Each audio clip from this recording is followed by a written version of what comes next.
just made. I now give the floor to the distinguished representative of the Philippines to introduce an address by the head of state. Mr. President, Mr. Secretary General, I have the special honor to introduce the pre-recorded statement of His Excellency Rodrigo Roa Duterte, President of the Republic of the Philippines.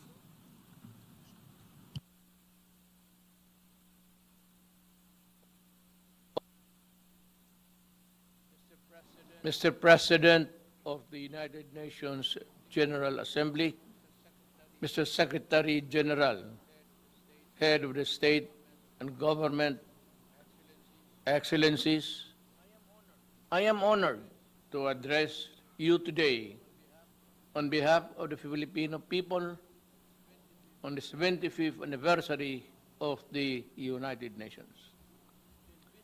The invisible enemy that is COVID-19 has brought about an unfamiliar global landscape and unleashed a crisis without precedent. It is the biggest test the world and the United Nations face since World War II. While the United Nations has brought relief and hope to so many countries and peoples around the world, it now finds itself saddled by a virus that has taken many lives and wrecked economies and social order. We are at a crossroads. How we address COVID-19 will define our future. For the Philippines, this means putting up all of the peoples of our United Nations at the core of this response. We will need to ask hard and fundamental questions about the vision and mission that the United Nations conceptualized 75 years ago. We need to ask ourselves whether or not we have remained true and faithful to the United Nations principles and ideas. Mr. President, in the light of the realities of the present, the Philippines grieves with all of the families all over the world who lost their loved ones to this horrible virus. We extend our heartfelt condolences. We salute all frontliners who put up their lives on the line even in countries not their own. So also do we honor and recognize the healthcare professionals who selflessly answered the call and to combat the COVID-19 pandemic despite its virulence and unknown characteristics. While each nation has its own strategy in fighting the pandemic, what the world needs are coordinated international plans and efforts to pursue a common purpose. COVID-19 knows no border, it knows no nationality, it knows no race, it knows no gender, it knows no age, it knows no creed. The Philippines values the role that the United Nations plays in its fight against the pandemic. And a middle-income country whose economic advantages have been derailed by the pandemic, we welcome the launch of the UN COVID Response and Recovery Fund, ensuring universal access to anti-COVID-19 technologies and products is pivotal in the global pandemic recovery. The world is in the race to find safe and effective vaccine. When the world finds that vaccine, access to it must not be denied nor withheld. It should be made available to all, rich and poor nation alike, as a matter of policy.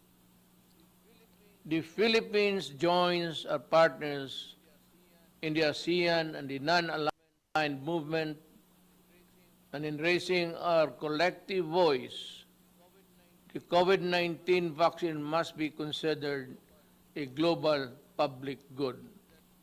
Let us be clear on this. We can call for a global health agenda with enough resources and policy space for the World Health Organizations.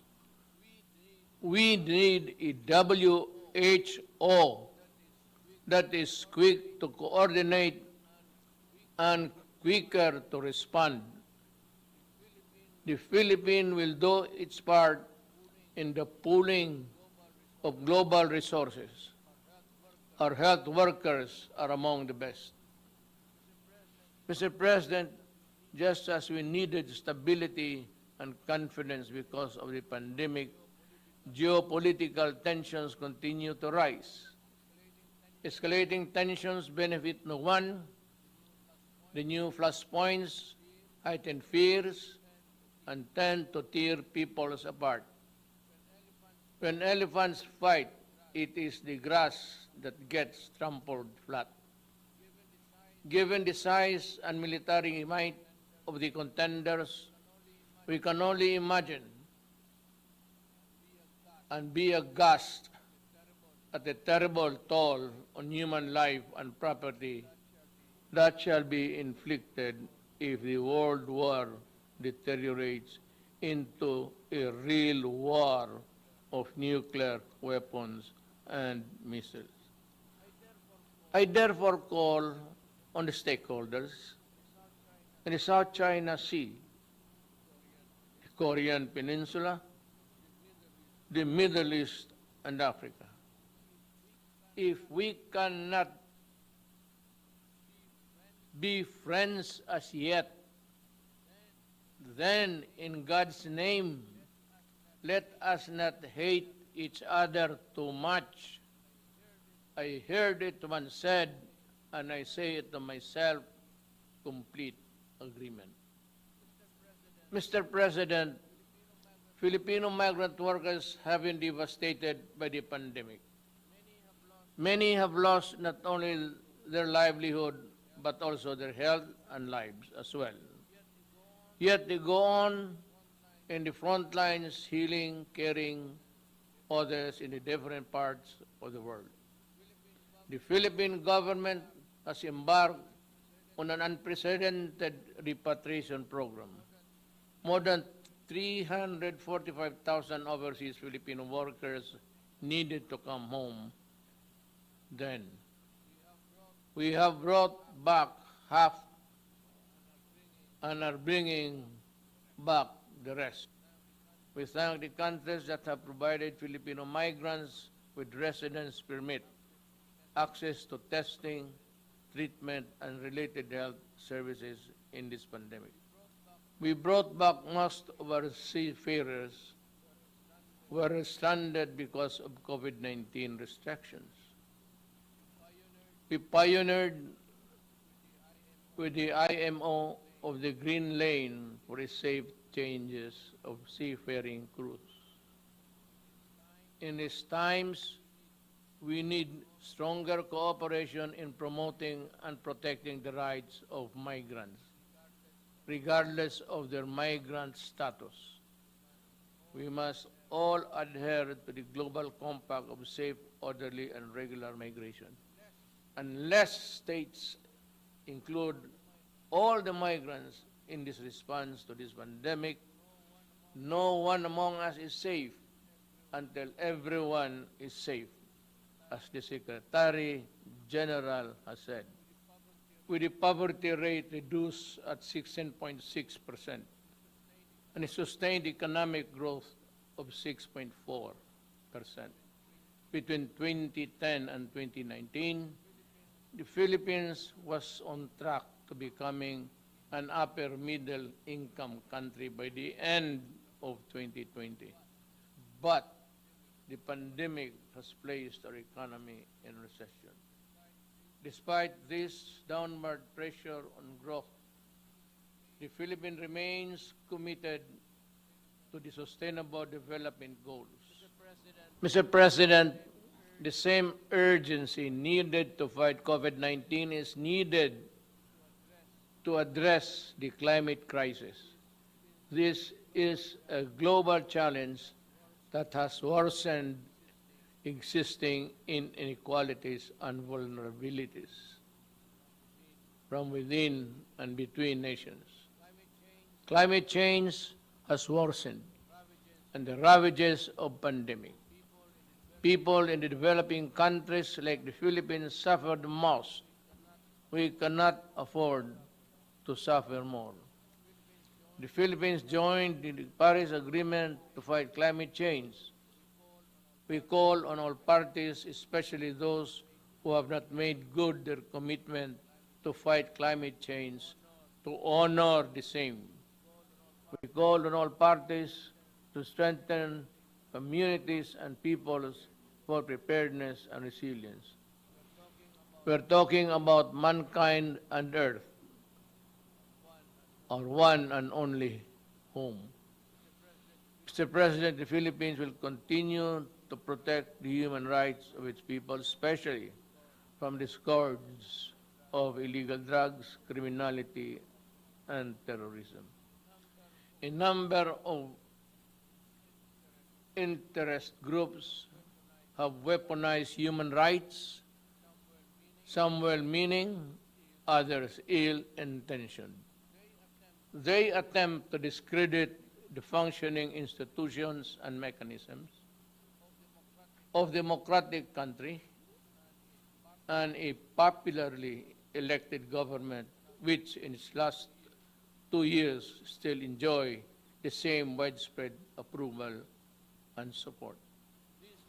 These detractors pass themselves off as human rights advocates while preying on the most vulnerable humans, even using children as soldiers or human shields in encounters. Even schools are not spared from their malevolence and anti-government propaganda. They hide their misdeeds under the blanket of human rights, but the blood oozes through. To move forward, open dialogue and constructive engagement with the United Nations is the key, but this must be done in full respect of the principles of objectivity, non-interference, non-selectivity, and genuine dialogue. These are the fundamental basis for productive international cooperation on human rights. Mr. President, terrorism looms large. As I said at the Aqaba process, the Philippines will do everything and partner with anyone who would sincerely desire to protect the innocent from terrorism in all its manifestations. The Marawi siege, where foreign terrorist fighters took part, taught us that an effective legal framework is crucial. Our 2020 Anti-Terrorism Act shores up the legal framework by focusing on both terrorism and the usual reckless response to it. Its enactment was done pursuant to our commitment and the strict adherence to the relevant Security Council resolution and the UN Global Counter-Terrorism Strategy. Most importantly, we remain committed to rebuild the stricken community and address the root causes of terrorism and violent extremism in my country.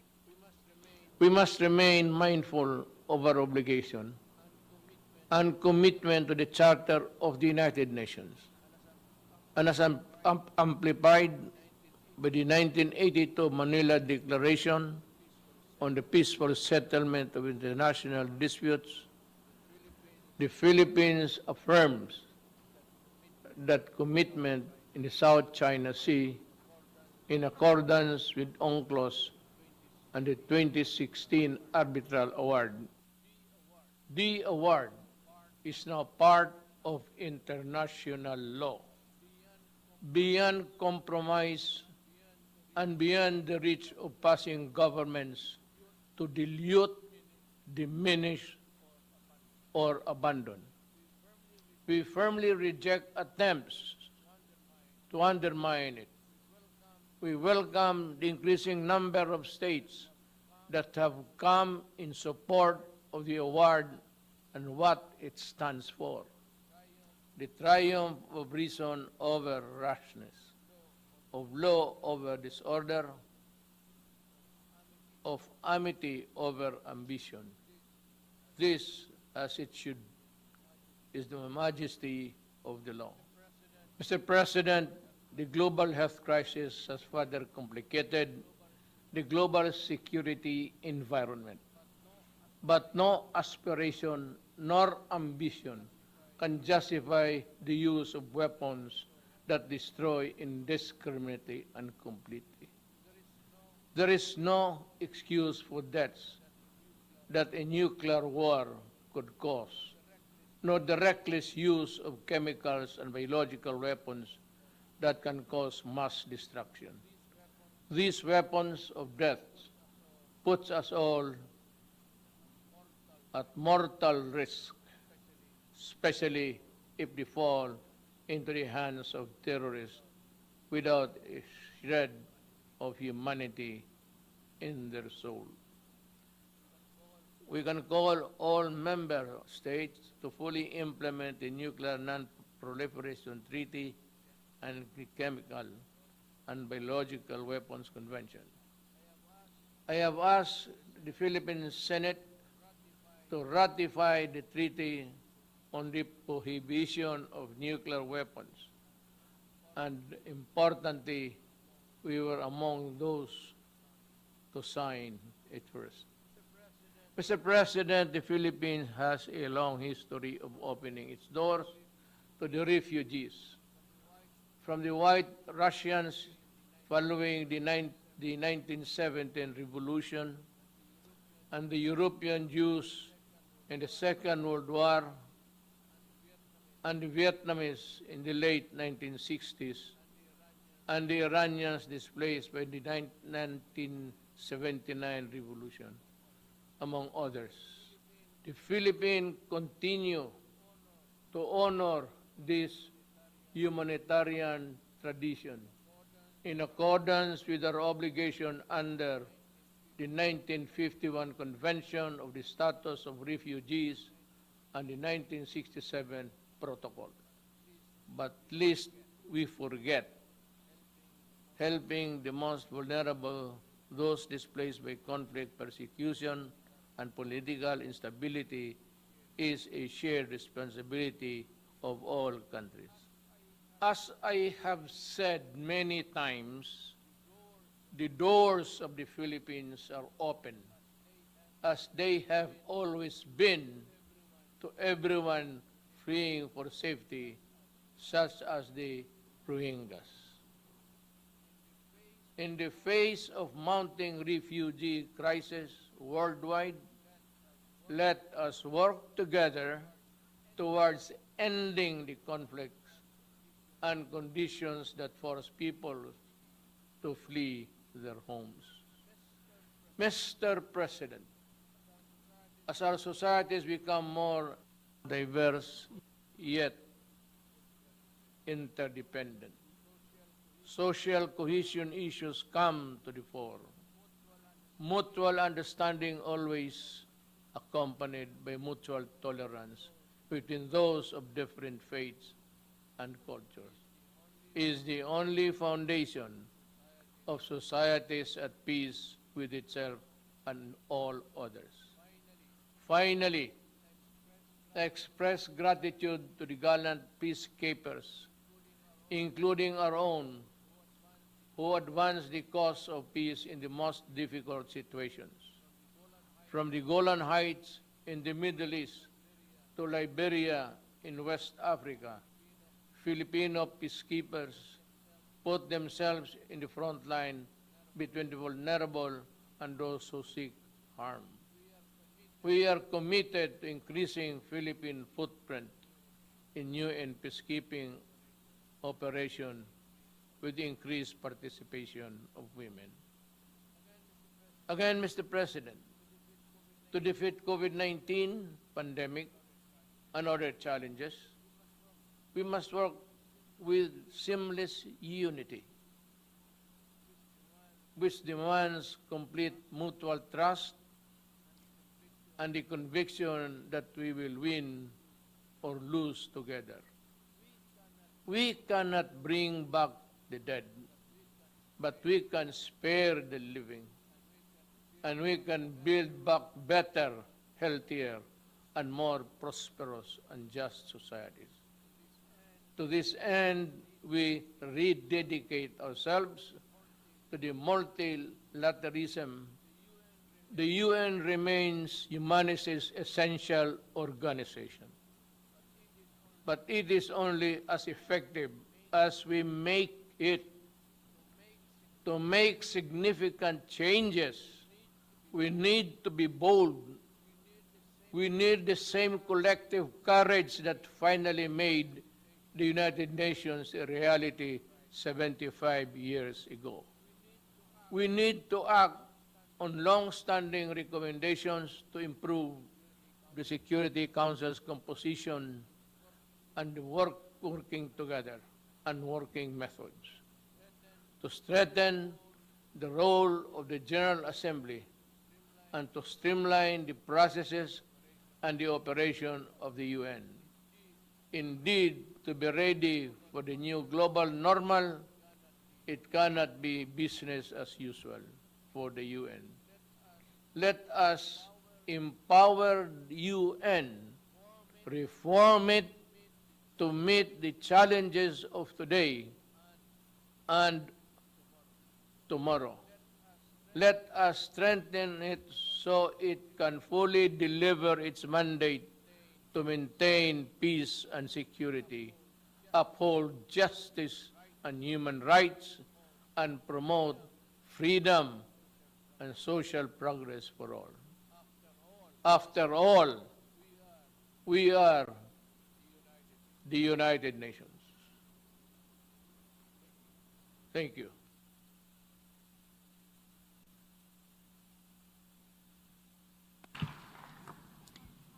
On behalf of the General Assembly, I wish to thank the President of the Republic of Philippines for the statement just made. I now give the floor